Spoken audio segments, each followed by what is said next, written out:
Oscar Davis, buenos días. Evaristo Torres, público de Cadena Sur, buenos días. Oye, Oscar, no estaba en los temas, pero quisiera comentar un poco lo que está pasando con la violencia en Morelos. O sea, otra vez se desata, o sea, tenemos como que momentos en que se brinca, ¿no? Hoy otra vez, mucho hecho violento el fin de semana. Exactamente, hay, ¿cómo se dice? Hay niveles muy claros, los fines de semana hay más asesinatos. Así es. Y pues bueno, las autoridades deberían tener eso como referencia. Si ya sabes que los fines de semana son violentos, pues aumenta la prevención, las medidas de prevención y todo lo demás. O sea, el secretario de Seguridad Pública, ya ves que viene recomendado por García Harfuch, un morelense, ha demostrado ser extremadamente efectivo en el desempeño de su cargo cuando estuvo en la Ciudad de México, al frente de la seguridad de la Ciudad de México. Así es. Y incluso se llegó al extremo de detener a varios de los que participaron en el intento de asesinato contra él. Los crímenes más mediáticos, a través de las cámaras instaladas en la Ciudad de México y a través de un área especial de inteligencia que tiene la policía de la ciudad, pues desarticuló bandas, logró establecer responsabilidades, metió a las personas a la cárcel. Y la idea es que eso ocurra en Morelos. En Morelos la investigación de los delitos está a cargo de la Fiscalía General de Justicia, que tú sabes que no es efectiva, pero se entiende que esta policía, la que tiene el actual secretario, debería de implementar esa acción. Vamos a creer que todavía no ha podido instalar un cuerpo de inteligencia que no se refiere solamente a espiar, sino simplemente, por ejemplo, a recopilar estadísticas, a ver la forma en que ocurre cada delito, qué armas se utilizan, en qué momento, todo lo demás. Entonces, el que pase es alarmante, pero también es alarmante que aún los cuerpos policíacos no sean capaces, no de prever, porque tampoco se trata de adivinar, pero sí de tomar medidas que alivien este tipo de números, porque la impunidad con la que se mata en Morelos es enorme, es terrible. Y aunque está focalizado, porque si te fijas, son lugares muy específicos entre Coatlán y Tetecala, Cuautla, Temisco, Yautepec, ciertas zonas de Cuernavaca, todo lo demás. Entonces, ya está allí toda la información. ¿Por qué no interviene? Más que los asesinatos que periódicamente ocurren en mayores cantidades, lo alarmante es que a pesar de que haya un patrón de conducta, la autoridad no intervenga. Eso es lo alarmante, no se diga de la Fiscalía, porque te reitero que más sostengo de que pues no sé qué están haciendo allí aparte de pagar sueldos. Así es, una situación verdaderamente preocupante y una salida que han usado ya desde hace años es que la situación es la misma en todo el país. O sea, nadie puede en este país contra todo esto. Y García Harfuch demostró que en la Ciudad de México se podía combatir todo eso y periódicamente desarticulaban bandas peligrosas. Obviamente el crimen tiene un ritmo superior al de la acción de las autoridades y desarticulan una banda, meten a la cárcel al jefe y aparecen dos jefes más y dos bandas más.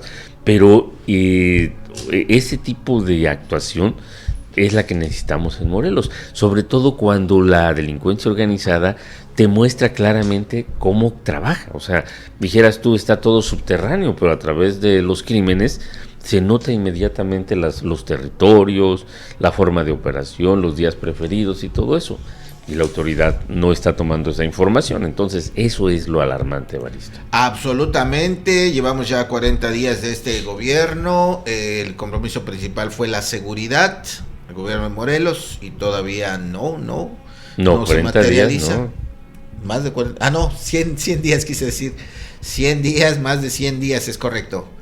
Más de 100 días y pues no se ve que ya haya empezado algo importante, ¿verdad?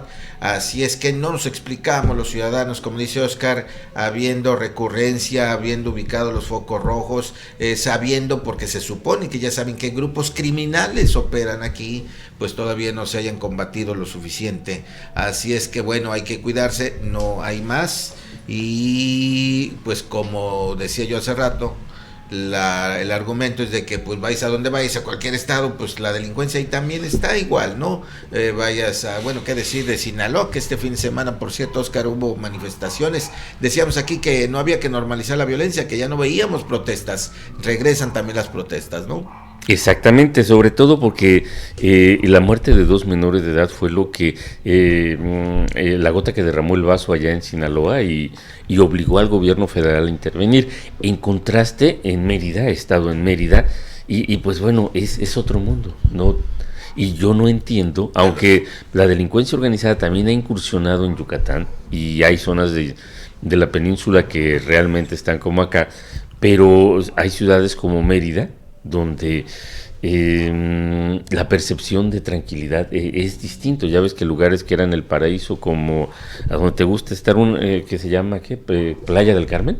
Playa del Carmen. Ahora ya es víctima de las bandas. Toda esa zona, ¿no? Ajá, pero Mérida aún es lo que era México hasta hace no muchos años, antes de que, por lo menos lo que era Morelos, antes de que mataran a Beltrán Leiva.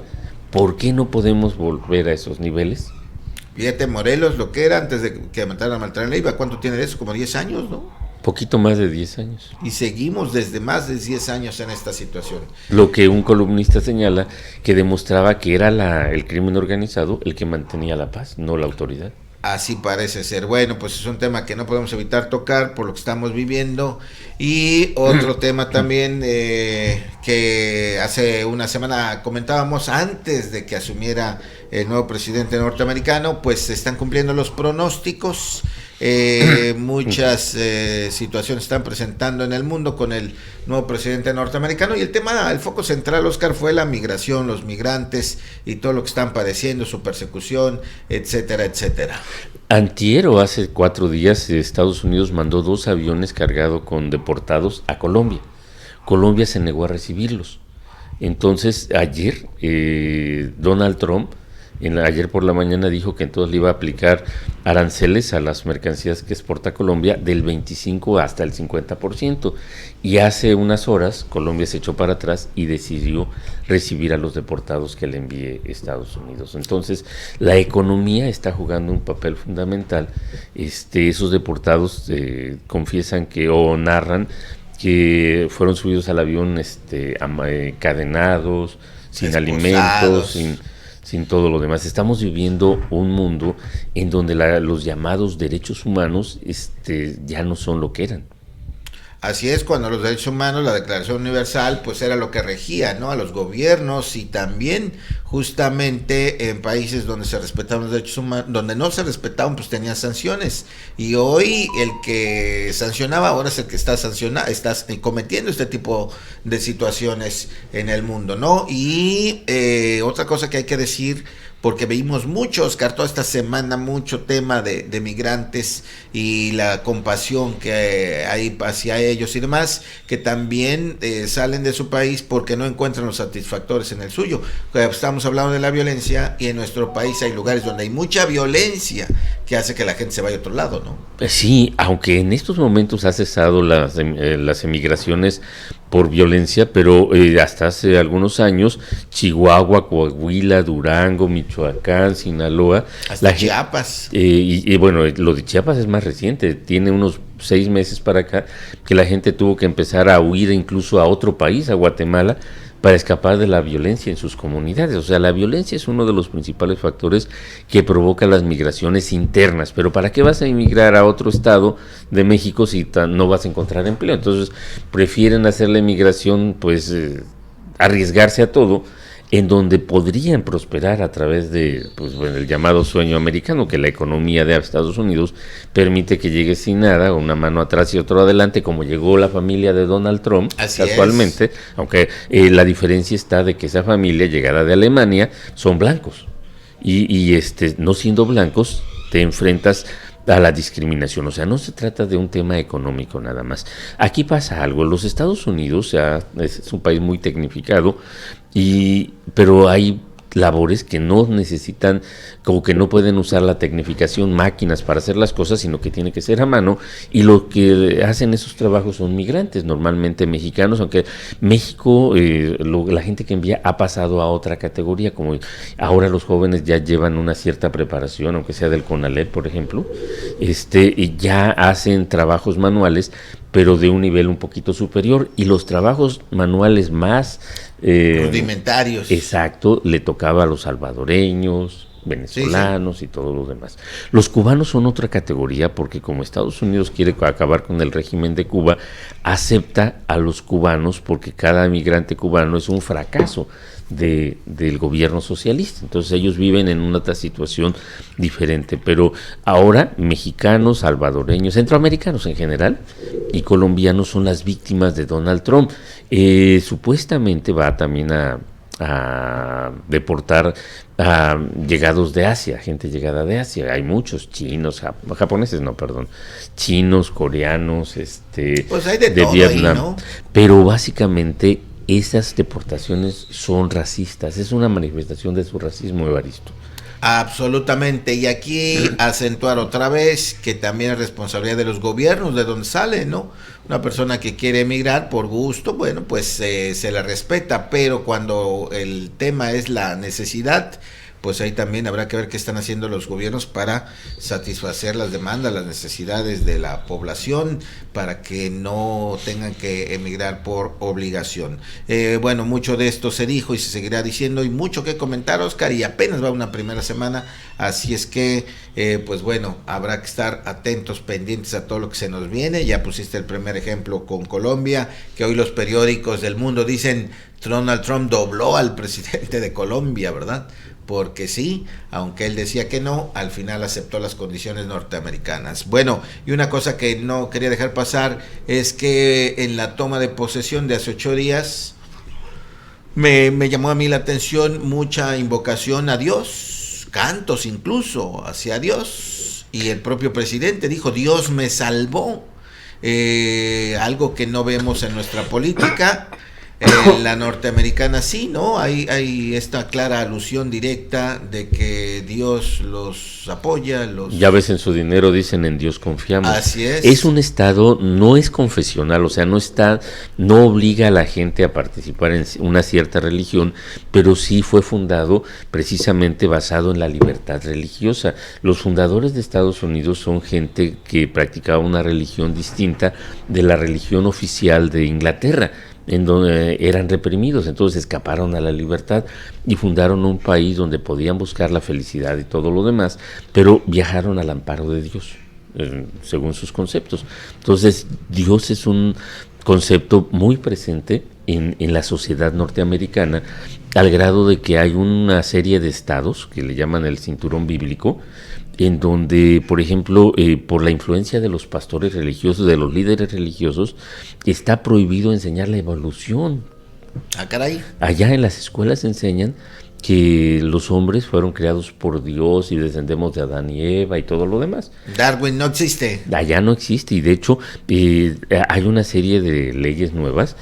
Bueno, en Florida es uno de los ejemplos donde castigan a quienes insisten en divulgar la versión científica. Entonces, lo que tú viste, cantos y todo, fue un acto religioso que se realizó antes de la toma de posesión, donde no le fue tan bien a Bush, porque la persona que predicó, una obispa episcopal, dijo que tenía que tener compasión de los seres humanos. Le dijo en su cara a Donald Trump. Eso ya fue en un oficio religioso que asistió. Antes. Ajá. Pero todo lo que ves aquí, de hecho los presidentes ahora ya no, cambió un poquito, hubo más de laicidad, pero era común que sobre una Biblia levantaran la mano, ajá, y prometieran el cargo. O sea, la religión está implícita en el gobierno de los Estados Unidos. Lo que llama la atención, bueno, a mi parecer, es cómo invocan a Dios y el respeto y todo ello, pero no siguen sus enseñanzas, ¿no? O sea, en el poder. No. Una cosa es que invoquen al Dios que a ellos les conviene, los defiende y toda cosa, pero eso no quiere decir que tengan preceptos de una religión. En este caso la que impera ya es el cristianismo. O sea, son cosas diferentes. Ellos pueden invocar al Dios, pero no invocan en realidad los preceptos de ese Dios, sino simplemente, y para ellos Dios es blanco. Dios no permite, por ejemplo, que haya más que hombres y mujeres. Ya ves que el primero de sus decretos, Sí, uno de sus primeros, que en Estados Unidos solo se reconocen dos géneros, el hombre y la mujer. Así es. Y todo lo demás, porque desafortunadamente cuando Marx dijo que la religión es el opio del pueblo, no se refería, bueno, interpretan los que saben, a creer en un Dios, sino la religión. Una cosa es que tú creas en un Dios y otra cosa la religión, o sea, los ritos asociados a esa creencia. No, y además al fanatismo y al, como dices tú, a no entender el tema científico y demás, ¿no? Exactamente, y entonces Donald Trump es extremadamente acomodaticio, él habla conforme a sus intereses. Si hoy tiene que decir que Dios es bueno, lo dice. Si mañana tiene que decir que Dios es malo, también lo va a decir. Y de eso a tener los valores del cristianismo, que es la religión que impera en su país, pues hay un abismo. Oh, totalmente, como que soy entonces falso ese discurso, ¿no? O sea, ¿cómo puedes tener un Dios que no te da herramientas para ayudar a los demás, sino por el contrario? Pero bueno, vamos a otros asuntos. Finalmente se resolvió lo del presidente municipal de Tepalcingo, Alfredo Sánchez Vélez, que ya había ganado, pero con una falsa adscripción, pues le devolvieron la silla allá a tu pueblo. Bueno, no es tu pueblo, pues un pueblo que conoces muy bien. Y esa es otra forma de burlar los preceptos constitucionales. Absolutamente. Una de las instituciones, la institución que avala el resultado de la voluntad popular, dijo: este hombre engañó y aunque ganó no se merece el cargo. Y a través del partido que gobierna así de manera... En Morelos no son así omnipotentes porque no tienen la mayoría que requieren, pero demostró una vez su poder y lo hicieron presidente contra todas las situaciones. Eso descalifica al partido Morena. Así es. Obviamente descalifica también al alcalde, sus seguidores felices y contentos y todo lo demás, pero estamos viendo que va a gobernar alguien que quiso engañar, bueno, que engañó definitivamente. O sea, no hay castigo ahí. Exacto, ya ves, Tania Valentina. No hay castigo ni reparación del daño. Afromexicana para garantizarse un lugarcito y bueno, aquí habría que preguntarle a los grupos indígenas que le dieron el aval y por qué aceptan esta resolución. Desde el inicio debieron haber dicho no va a la terna, ¿no? Tú sabes que ya había violentado la ley. Tú sabes que hay corrupción y definitivamente los grupos indígenas que avalaron no existen como tal. No hay grupo indígena organizado que tenga una representación verdadera. La representación verdadera la tienen los partidos y eso no quiere decir que pongan, ya ves que siempre desde los tiempos del PRI había fulanito de tal que era el representante indígena o los tatas de Sosocotla, que todo lo demás, pero nunca los tomaban en cuenta para las decisiones trascendentales. Morena acaba de cometer en Morelos un error muy grave porque acaba de avalar un abuso, una transgresión a la ley y va a seguir avalándolos si nadie lo frena y nadie los va a frenar. Pero cuando esté acorralada por alguna situación ese partido, va a tratar de invocar la ley, pero no tiene ya calidad moral. Desafortunadamente, este hombre, Alfredo Sánchez Vélez, que yo entiendo los Sánchez Vélez, los Sánchez, ¿cómo es de Marisela Sánchez también qué? Ahí los Sánchez de por allá, no sé, yo no conozco mucho la clase política de allá, pero dicen que son los que dominan, ¿no? Los Sánchez Vélez, hay 2-3 grupos, se reparten el poder. Los Sánchez Vélez ahorita extendieron su poder porque uno de los hermanos es el dirigente de la CENTE en Morelos. Uh-huh. Pero más que, son casi casos, así como los Alonso en Yautepec, los Sánchez Zavala en Yecapistla, no me acuerdo cómo se llama, los de Miacatlán, que León y Vélez. Y gente así. Pero lo que no se entiende es cómo las instituciones, desde que el PRI fue desplazado, han tratado de pulirse para que ese tipo de excesos queden, ya no se den.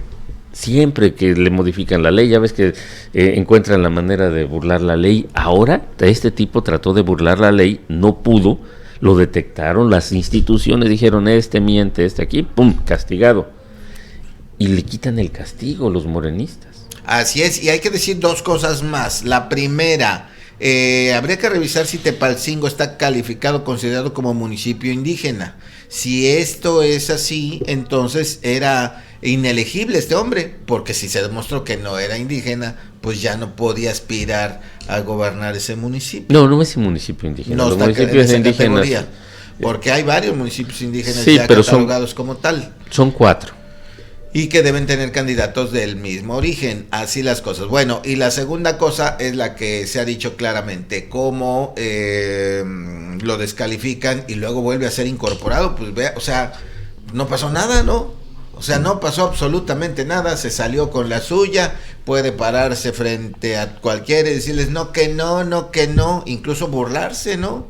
De la ley y de los ciudadanos. Y un punto aquí, él llegó a ser presidente municipal a pesar de la trampa demostrada que hizo, porque el Poder Ejecutivo lo propuso en una terna donde también los otros 2 eran bastante malos como candidatos. Sí, o sea que iba dirigido, pues. Hablamos de que las instituciones rompieron la legalidad y fueron sobre otra institución, que en este caso es el Tribunal Electoral del Estado de Morelos. Así es como, ¿te acuerdas del famoso derecho de silla?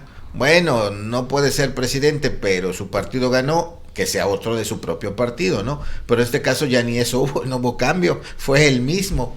Exacto. O sea, aquí ya no hubo ninguna novedad. Ni hablar, pues pobre la gente de Tepalcingo. Por cierto, ya viene la feria, ¿no?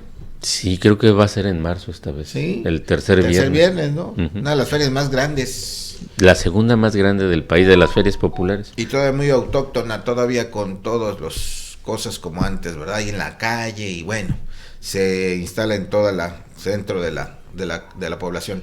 Y bueno, por último, un breve comentario, Oscar, de los solamente 40 millones que dicen observaron al gobierno de Cuauhtémoc Blanco. En una primera etapa, porque en realidad se presume que es mucho dinero, pero es lo que hasta ahorita la Secretaría de la Contraloría logró fundamentar, justificar. Pero va a salir más. ¿Tú crees que va a salir más? Porque 40 millones pues es muy poco, ¿no? Sí, precisamente es una cantidad insignificante. Por ejemplo, cada año manejaba 30,000 millones de pesos.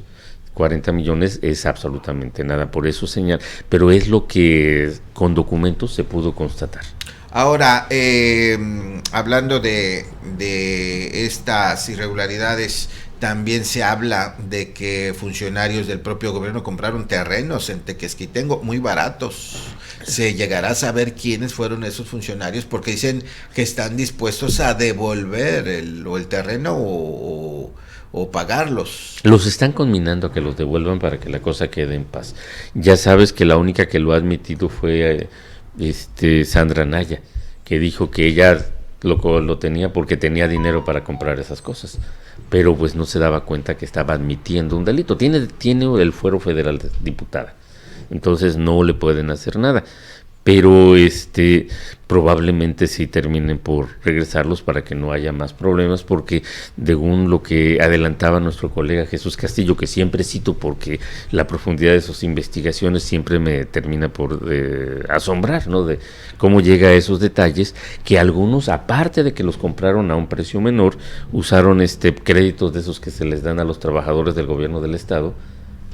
O sea que le salen maravillosa gratis, combinación. Pero una maravillosa sin combinación. Tener dinero puedes comprar tu terreno. Qué maravilla. Bueno, eso es solamente la clase política. Y triste que sigamos escuchando eso a estas alturas de la vida, ¿no? Año 2025, lo escuchábamos en los 70s, en los 80s, en los 90s, en los 2000, 2010 y seguimos oyendo todo este tipo de abuso. Y de hecho Jesús, nuestro colega, pronostica que el primero que va a sentir el frío de una celda de la administración anterior va a ser el titular del fideicomiso Lago de Tequesquitengo, porque ya se le cuadraron varias cosas. O sea, ya se documentó, ya se tienen las pruebas suficientes, ¿sí? Y ya están ante la fiscalía. Entonces, y la fiscalía, pues por quedar bien, que está avanzando en eso. Entonces, el ex titular del fideicomiso, que va a ser el primero que terminará en la sombra. Pero el último, ¿no? Porque El hubo último. 2 o 3, creo. No, el último, exactamente. El último, ¿cómo se llamaba Dionisio. Dionisio. Actual tesorero del Ayuntamiento de Cuautla. Así es, allá está trabajando, él cree que no va a pasar nada. Vamos a ver, vamos a esperar. Y sobre todo, como se ha dicho, que se fundamente todo lo que se está investigando. Gracias, Oscar. Gracias a ti. Que tengas buena semana. Se acabó el mes muy rápido, ¿eh? Y al público de Cadena Sur, gracias. Rápido que se nos fue el mes.